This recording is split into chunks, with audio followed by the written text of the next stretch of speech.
Now, just days after the late former president, Daniel Moi, was laid to rest at his home, survivors of the Nyayo House torture and their families today commemorated the 16th anniversary to remember the suffering they went through during Moi's regime.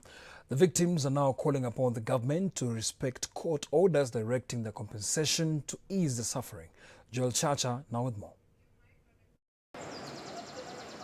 Nyayo House remains in the history of Kenya as one of the buildings indelibly marked by legacy of torture.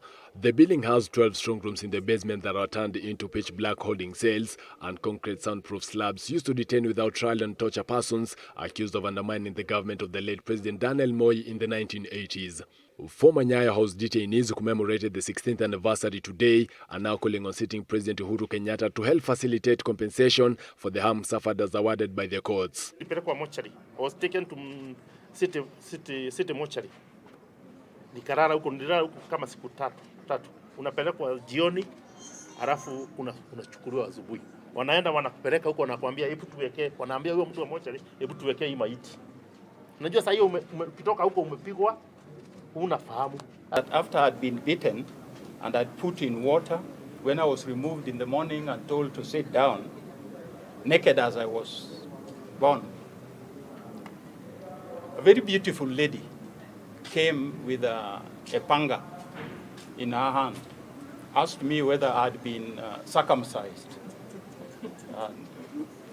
Big person like you have not been, sit properly, I want to circumcise you today with this. So use that in chopping off my head. So she just came with high heels, stepped on my manhood. Sit properly. Very humiliating. The commemoration coming days after Prime Minister Raila Odinga was one of the victims decided to forgive the late head of state Daniel Moi. Victims are, however, of a different opinion. For them, there is no forgiveness to the atrocities committed. The victims are also calling for the turning of Nyayo House into a memorial in their remembrance. Wangu mimi nasema siwezi samehe. Kwa ajili ile statement yalitoa.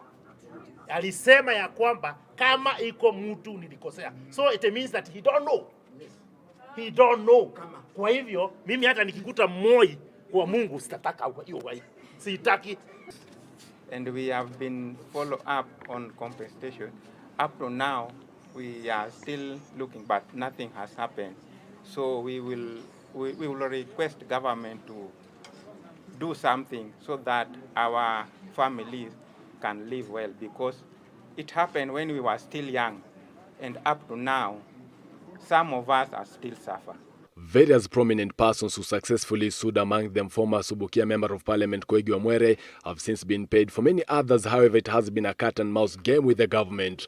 Joel Chacha, Switch TV.